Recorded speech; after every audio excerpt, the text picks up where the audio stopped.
Hello और welcome dark evil के एक नए एपिसोड में। मैं इस चैनल पर मिस्ट्री और हॉरर से रिलेटेड वीडियोस डालता हूँ, तो अगर तुम्हारे पास भी कोई सा ऐसा इंसिडेंट है जो तुम मुझसे शेयर करना चाहते हो तो वो तुम मुझे इस ईमेल आईडी पर भेज सकते हो। एनीवेज, आज का एपिसोड एक रियल इंसिडेंट है जो मेरी फ्रेंड सुरभि ने मेरे साथ शेयर किया था। ये इंसिडेंट लगभग 2005 से 2008 के बीच में हुआ था और ये एकदम ट्रू इंसिडेंट है। इस इंसिडेंट में सुरभि के साथ क्या हुआ ये हम उसी की जुबानी सुनते हैं, उसके साथ वीडियो कॉल करके। हाय। हाय। तो इंसिडेंट पे आने से पहले कुछ अपने बारे में और अपने स्कूल के बारे में कोई इंट्रोडक्शन देना चाहती हो? हाँ, मेरा नाम सुरभि है और मैं हरियाणा के एक शहर से हूँ। शहर का नाम बताना ज़रूरी है क्या? नहीं, ज़रूरी नहीं। अगर तुम उससे कंफर्टेबल हो तो कोई तो बता दो, वरना कोई ज़रूरत नहीं है। नहीं, मैं हरियाणा के एक छोटे से शहर से हूँ। एग्ज़ैक्ट लोकेशन नहीं बता रही हूँ, पर जो मेरा शहर है वो दिल्ली के पास है और एक नॉर्मल शहर है, ना ज़्यादा बड़ा शहर है, ना ज़्यादा छोटा शहर है। लगभग 5 लाख के आस-पास लोग रहते होंगे यहाँ पे। और इंसिडेंट के बारे में, वो जो इंसिडेंट हुआ जो तुमने मुझसे शेयर किया था, वो इंसिडेंट के बारे में कुछ बताओ। तो पहले जो मेरा स्कूल है ना, वो काफ़ी पुराना है। मतलब मेरी एक बड़ी बहन है, वो भी मेरे साथ ही स्कूल में पढ़ती है। वो मुझसे 5 साल बड़ी है, वो स्कूल में ही पढ़ती है। तो उनकी पढ़ाई उसी स्कूल में हुई है, तो स्कूल काफ़ी अच्छा है पढ़ाई के मामले में, इसलिए मुझे भी उसी स्कूल में डाल दिया। जो ये इंसिडेंट हुआ था स्कूल वाला, उसमें क्या हुआ था? तुम्हें ऐसा कैसे फील हुआ कि वहाँ पे कुछ है? ये जो इंसिडेंट हुआ था ना, उसकी स्टार्टिंग जो हुई थी, वो मेरे स्कूल में 2 साल जाने से पहले ही हो चुकी थी। हम्म। और मुझे ये सारी चीज़ें स्कूल में जाने के बाद पता चली, मतलब कि जब 4-5 महीने हो गए थे स्कूल में, तब ये सारी चीज़ें मुझे पता चली।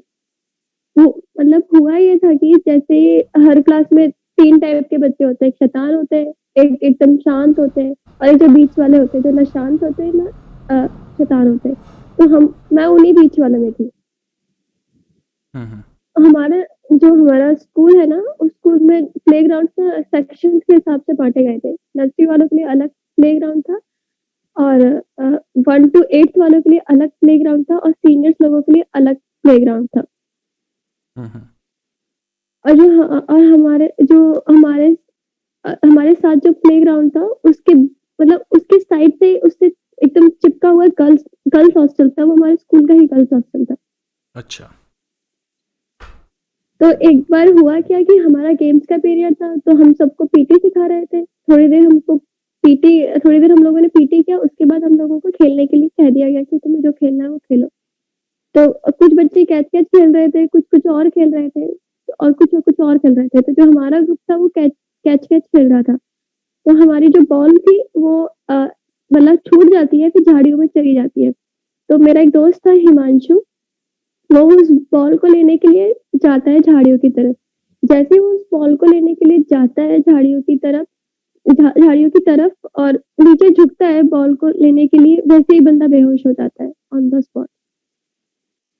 अच्छा, तो इससे तुम्हें ऐसा कैसे फील हुआ कि वहाँ पे कुछ है चीज़? जैसे कि मैं अपना खुद का एक चीज़ बताऊँ कि कई बार ऐसे भी होता है कि उसका जैसे मान लो एकदम से अपन एक एकदम नीचे झुक के एकदम से जैसे उठते हैं तो एकदम एक थोड़ा सा ब्लैकआउट होता है ना। तो क्या पता उसके कारण हो या फिर उसके अंदर कोई प्रॉब्लम हो कि जिसके कारण उसको ये सब चक्कर आए हो। नहीं, मैं मतलब पूरा इंसिडेंट बताती हूँ ना आपको हुआ क्या था। मतलब जब वो क्या कहते हैं बॉल उठाने के लिए गया था ना, तो एकदम से बेहोश हो गया, तो फिर हम सब लोग भी डर गए। फिर उसका जो बेस्ट फ्रेंड था अक्षित, वो जाके पीटी सर को बुला के लाया और क्लास टीचर वगैरह को बुला के लाया। वो सब उसको उठा के हिमांशु को उठा के लेके गए और फिर जैसे ही अक्षित ने वो बॉल उठाई, तो उसने देखा कि जैसे वो बॉल उठाने के लिए झाड़ियों की तरफ झुका, तो उसने देखा कि एक बोर्ड लगा हुआ है ब्लू कलर का, जिसपे लिखा हुआ है पीवी पूजा 1994 टू 2003 और उसपे एक फूल चढ़ाया हुआ था। मतलब जैसे कब्र होती है ना, कब्र पे सब कुछ लिखा हुआ होता है, उस टाइप का सब कुछ था। अच्छा, और वो स्कूल के अंदर लगा रखा था इन्होंने? हाँ, वो स्कूल के अंदर लगा रखा था। अ, जब जैसे आप बोल रहे हो कि ये सब तो नॉर्मल भी है कि हो सकता हम्म। है, लेकिन ये सब नॉर्मल नहीं था, क्योंकि जब हिमांशु वापस आया था क्लास में, हम्म। तो उसको वैसे तो उसके पेरेंट्स वापस भेज नहीं रहे थे। फिर टीचर्स लोगों ने, प्रिंसिपल ने, सब लोगों ने कन्विंस किया उसके उसके पेरेंट्स को, तो फिर वो 3-4 दिन बाद स्कूल वापस आया। तो जब वो 3-4 दिन बाद स्कूल वापस आया तो हमारी हिमांशु से बात हुई। हिमांशु से हमने पूछा कि यार ऐसा क्या हुआ था कि तू एकदम से बेहोश हो गया? तेरी तबीयत सही नहीं थी या फिर तू कुछ खा के नहीं आया था क्या? तो फिर उसने बोला कि मैं बिल्कुल सही था और मतलब उसको खुद नहीं पता क्या हुआ। जैसे ही वो नीचे झुका और उसने उसकी नज़र उस बोर्ड पे पड़ी, तो 2-3 सेकंड तक तो वो उसको देखता रहा। उसके बाद उसे खुद नहीं पता क्या हुआ, उसका सर चकराने लगा, घूमने लगा और वो ज़मीन पे गिर पड़ा। मतलब इससे एक बात तो क्लियर है कि हिमांशु के अंदर कुछ ऐसी हेल्थ प्रॉब्लम नहीं थी या फिर ऐसा कोई प्रॉब्लम नहीं थी जिसके कारण उसको ये सब ऑटोमेटिकली हुआ हो। और नहीं, नहीं, ऐसी उससे कोई भी बड़ी प्रॉब्लम नहीं बात कि थी। उसके घर वाले अगर उसको नहीं वापस भेज रहे तो यानी इस कोई ना कोई उनको भी चीज़ लगी होगी जो उन्होंने हिमांशु से पूछी होगी, क्योंकि हाँ, नॉर्मल क्योंकि चक्कर के कारण। हाँ। क्योंकि उसके जो हिमांशु को घर नहीं भेज रहे थे, तो उसकी मम्मी ने घर से फ़ोन करके कहा था कि हम लोग अपने बच्चे को नहीं भेजेंगे। तो हमारे स्कूल के भी कुछ टीचर्स गए थे घर उनको कन्विंस करने के लिए। टीचर्स तो इसलिए भी भेजे होंगे ना, कहीं ये बात बाहर निकले तो फिर ज़्यादा प्रॉब्लम होगी, हाँ, हो सकता है। क्योंकि किसी स्कूल में होना तो एक पूरी इमेज ख़त्म हो जाती है ना। क्योंकि ये एक तरीके से कह सकते हो कि शुरुआत थी हॉन्टेड स्कूल की। अच्छा, ये शुरुआत थी। हुँ। इसके बाद में ऐसा कौन सा इंसिडेंट हुआ कि तुम्हें लगा कि यार ये सिर्फ चक्कर आना या हिमांशु का इस तरह से करना, इससे भी काफ़ी ज़्यादा बड़ा कोई इंसिडेंट है ये? हाँ, इससे भी बड़ा इंसिडेंट एक और हुआ था, हिमांशु के बाद ही हुआ था वो।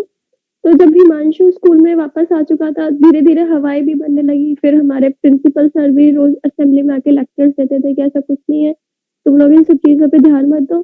तो फिर धीरे-धीरे वो बात दब गई। तो फिर हमारे स्कूल की फेयरवेल आने वाली थी 1-2 महीने बाद ही। उस 1-2 महीने से पहले एक नई टीचर आती है, उन्होंने जॉइन किया था। वो हमारी जान-पहचान में थी, मतलब हम मेरे पापा की दोस्त थी वो। अच्छा। पापा के दोस्त आर्मी में उनकी वो बेटी थी। तो उन्होंने जब जॉइन किया तो नई टीचर थी तो सब लोगों ने मतलब प्रिंसिपल्स ने और जो हमारी हेड टीचर थी सबने फेयरवेल का जिम्मा उनको दे दिया कि सारी फेयरवेल आपको ही सँभालनी है।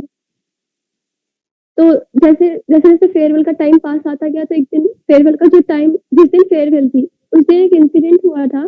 तो उस इंसिडेंट को समझने के लिए पहले आपको हमारे स्कूल का स्ट्रक्चर पता होना चाहिए कि वो किस टाइप का था। हुँ, हुँ। जो हमारे स्कूल का स्ट्रक्चर था वो एक ओवल शेप में था और चारों तरफ बिल्डिंग्स थी, बड़ी-बड़ी बिल्डिंग्स मतलब कि 3 स्टोरी 4 स्टोरी बिल्डिंग्स थी।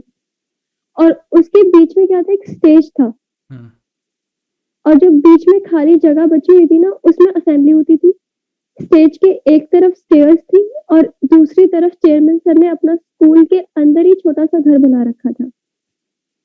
अच्छा, तो मतलब फिर बेसिकली ऐसा स्ट्रक्चर था, ऐसा ओवल टाइप स्ट्रक्चर था, यहाँ पे चारों तरफ बिल्डिंग बनी हुई थी हुँ, और हुँ। यहाँ पे स्टेज था, और है ना? यही कहना है क्या? हाँ, हाँ। अच्छा, हाँ, अच्छा। हाँ, हाँ, हाँ, हाँ। क्योंकि हमारे स्कूल का भी एक्चुअली ऐसा ही था। हुँ। हाँ, हाँ। उसके बाद सब लोग स्पीच देकर जा रहे थे, मतलब फेयरवेल एकदम एंड पे आ गई, सब सारे फंक्शंस वगैरह हो गए, एकदम फेयरवेल एंड पे आ गई।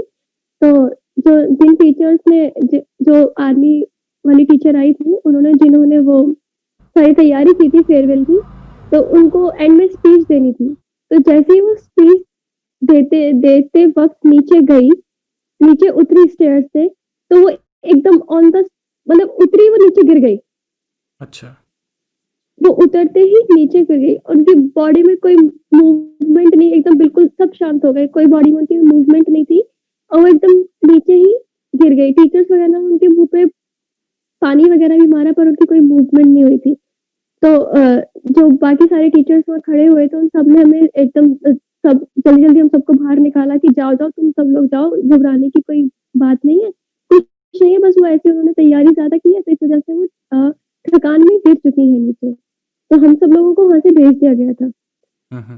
और फिर उसके बाद हम जब गए बाहर निकले तो हम लोगों ने बाकी टीचर से भी पूछा कि ये क्या हुआ, ऐसा क्या हुआ? कुछ बताइए ना मैम को क्या हुआ? तो किसी ने हमको कुछ बताया ही नहीं। हुँ। और फिर मतलब जो वहाँ वर्कर्स वगैरह काम कर रहे थे तो उन्होंने थोड़ा बहुत बताया है कि मैडम की तो ऑन द स्पॉट डेथ हो चुकी है। वो गिरी और उनकी डेथ हो चुकी थी। On the spot? On the spot उनकी डेथ हो चुकी थी। फिर हम लोगों ने रीज़न्स वगैरह पूछे थे टीचर्स वगैरह से कि ऐसा क्या हुआ कि जो उनकी ऑन द स्पॉट डेथ हो चुकी। तो स्कूल वालों ने रीज़न दिया था कि जो मैम थी, उनके हार्ट में छेद था और ज़्यादा प्रेशर लेने की वज़ह से उनका जो हार्ट था वो फेल हो गया। इसी वज़ह से उनकी डेथ हो गई। अच्छा, तो ये मतलब स्कूल सब लॉजिकल है इसमें तो। ये स्कूल वालों ने रीज़न दिया था ना।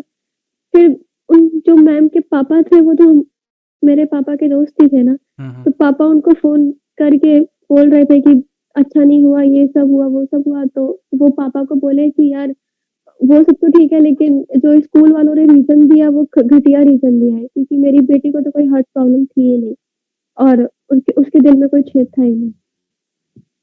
उम, तो ये जो स्कूल वालों ने रीज़न दिया, ये उस डेथ को कवर अप करने के लिए दिया, कि बस वो कवर अप हो जाए कि उसके दिल में हाँ, कुछ था। तो कभी पता चला कि जो मैम की डेथ हुई उसके पीछे असली कारण क्या था? किसी भी तरीके से कोई? स्कूल वालों की तरफ से तो कभी कुछ पता नहीं चला। लेकिन जो वहाँ आंटी होती थी और जो वर्कर्स वगैरह होते थे, उन लोगों ने बताया कि जो वो देवी पूजा थी, उसकी जो डेथ हुई थी वो उसी स्टेज पे उन्हीं स्टेयर्स से उतरते वक़्त हार्ट फेल होने की वजह से हुई थी और उसके भी दिल में कोई छेद नहीं था। दोनों की डेथ सेम रीज़न से हुई हाँ, और दोनों को कुछ नहीं पता? नहीं,